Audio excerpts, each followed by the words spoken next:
процент гэсэн зүйлийг багш нь үзэж байна. За тэгэхээр процент гэдэг хичээл маань тодорхойлолтой бүгдээрээ уншъя. За альва тоо юмсыг 100 тэнцүү хуваасны 1 хэсгийг 1% гээ 1 гэж ингэж тэмдэглэх. За энийг бид нар процент буюу хувь гэж уншдаг гэж бичнэ. За тэгвэл 100-ны 100 хуваасны 1 нь бол 1% юм байна. За тэгвэл 100 хуваасны 1 хувь буюу процент гэж ирдэг. За тэгвэл 100-ны 5 хэдэн процент гэсэн үг лээ? 5% гэсэн. 5%. За тэгвэл 100-ны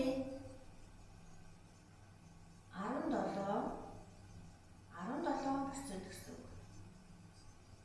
За бид тэгвэл одоо 10-ны 3-ыг процент болгож бичье. Тэгэхээр бид нар 100 гэсэн үгээр болгох хэрэгтэй. Тэгвэл бид нар энэ энгийн дотор хавтдаг үгээр нэг ижил таваар зэрэг үүсэж болдог. За тэгвэл 10-ыг 10-аар үүсэж, 3-ыг хүн 10-аар үүсэж. За тэгвэл 100-ны 30 болно. За 100-ны 30 гэдэг нь 30% буюу хувь гэсэн үг.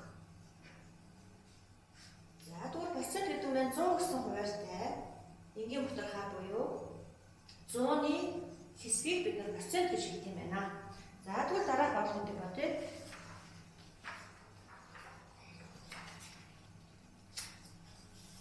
За энэ болгон дээр бид нар ямар бодлого өгсөн бэ гэхээр амтын дотор хаа, энгийн дотор хаа процент бүрийг харьцуулж өгсөн байна.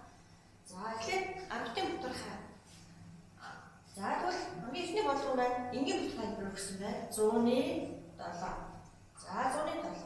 За тэгвэл эхний бодлого маань 100-ны 7 буюу 100-ны 7 гэж энгийн дотор хаа.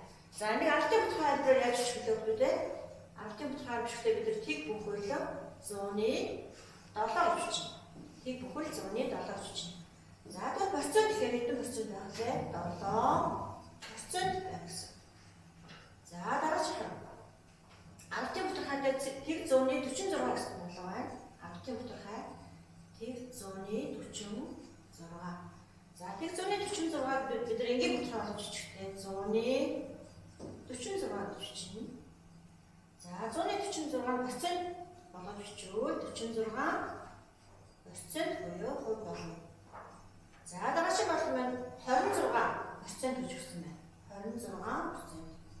За тэгэхээр 26% гэдэг маань энгийн утгаар дээр юу бичих вүлээ? За энэ процент гэдэг маань 100-ны 26 бичих энгийн утгаар дээр. За тэгвэл 10-ийн утгаар дээр бичих вүлээ? Тэг бүхэл 100-ны 26 бичих. Тэг бүхэл 100-ны 26.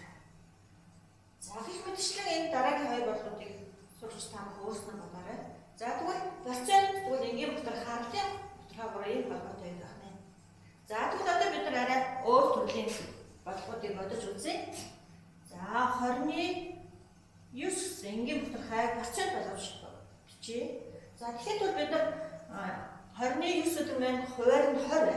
Тэгвэл бид нар энийг яаж 100 болгох вэ гэсэн 100. За 100 болгохын тулд 20-оо 5-аар авчих. За тэгвэл энгийн утгаар өтөр хоёр хэрэг зэрэг үүсэх ёстой.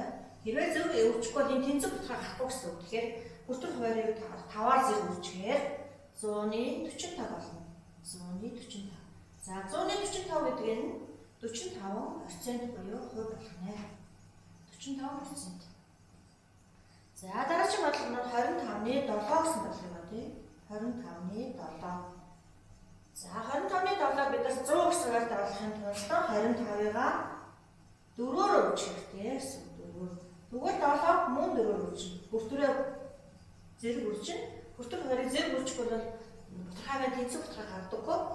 За тэгэхээр 100-ны 28 буюу 100-ны 28 гэдэг нь 28% болох нэ. 28% болно.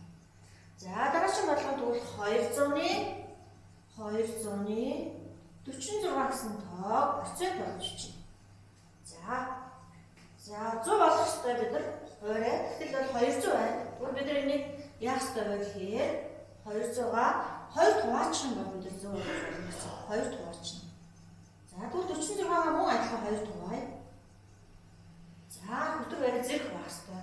Ингээд 2 тугахаар 100, 46 2 тугахаар 23. За энийг бол 23% буюу хувь бичгэнэ. За дараа чинь 0.4 гэсэн тоог.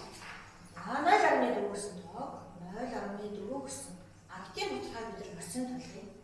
За 0.4-ийг бид нар энгийн бүтцийг болгож бичгээр 14 болно. 14 болно. За 14 гэдэг маань энийг бид нар 10-ыг 100 болгохын тулд 10-аар үчнэ гэсэн үг. За хүртэх хувааны хоёрыг 10-аар зэрэг үчгээр 4-ийг үчгэн 10-ыг үчгэн 10 гэж бичигдэн. Ингээд 100-ны 40 буюу 40%. 40%. За тэгвэл 1 бүхэл 100-ны 8 гэдгийг бид нар процент болгож бичиж. 1 бүхэл 100-ны 8. За тэгэхээр эхлээд бид нар ардын бүтэр хагаа энгийн бүтэр болгож чинь. Тэгвэл 1 бүхэл 100-ны 8 гэж чинь. 8 гэж чинь. За тэгэхээр процент болоход заавал застав бүтэр хайртай байх ёстой. Эсвэл зөв бүтэр хайртай байх ёстой учраас за 1 бүхэл 100-ны 8 гэсэн холбон бүтэр хагаа бид застав бүтэр болгоно. За застав бүтэр хагахдаа 100-гаа бүхлээр явуулчихна. 100-г 1-ээр үжээд 8-ыг нэмээ. Тэгэхээр 100-г 1-ээр үжихэд 100, 8-ыг нэмэхэд 108 болно. Ингээд 100-ны 108 гэсэн застав бүтэр болно. За тэгвэл энэ маань хэдэн процент болох вэ? 108% болно. 108%. За дараа. За 3 бүхэл 15 гэсэн ардын бүтэр хайг процент болгоё. За тэгэхээр бол эхлээд бид энийг ангийн бүтэр болгож чинь 3 бүхэл 15 болно. За багш сайн хэлсэн. Энэ бид нар 20 бүтэр хаа заавал застав бүтэр хайр болгодог гэсэн. Тэгэхээр 10.35 болно. За 10.35 бид нар процент болохын тулд хуваараа 100 гэсэн хуваарьт болох ёстой. 100 гэсэн хуваарьт болох. Тэгвэл 10-аар оруулж 35 юм уу? 10-аар оруулж. Ингээд 100-ны 350 буюу 350% байна. 350%. За ингээд бид нар дурын одоо тоонуудаа процент болгож бичиж байна. За ингээд процент гэсэн өнөөдөр хичээл маань энэ бүрээд өндөрлжээ. За ингээд номон дээрээсээ проценттой холбоотой процент гэсэн зүйлээсээ дасгал ажлууд хийгээрэй. За анхаарал тавьсанд баярлалаа.